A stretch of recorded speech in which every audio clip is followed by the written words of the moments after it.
Салем достар, бүгін чахок бейли пісіреміз. Қазанға май құямыз. 700 грамм тауық етін саламыз. 1 шай қасық тұз. Қызарғанша қуырамыз. 2 жуа тураймыз.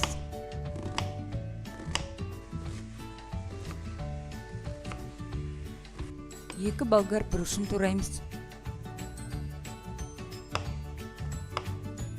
Қазанға салып, жұмсарғанша пісіреміз.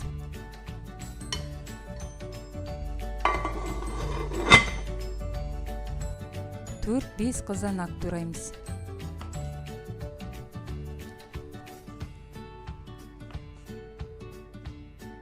Қазанға саламыз, 1 ас қасық томат паста саламыз. 1 стакан су құямыз. Қайнатып, 40 минут баяу отта пісіреміз. 3-4 сарымсақтың бөлшегін қазанға саламыз. Жарты шай қасық тұз саламыз.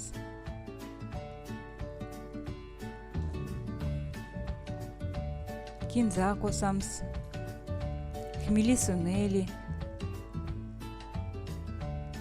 Куркума. Базилик. Қызыл бұрыш, қара бұрыш. Дағы 7 минут пісіреміз.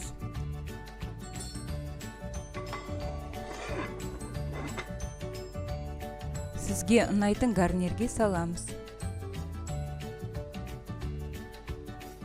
Астарыңыз дәмді болсын, менің каналыма тіркеліңіз.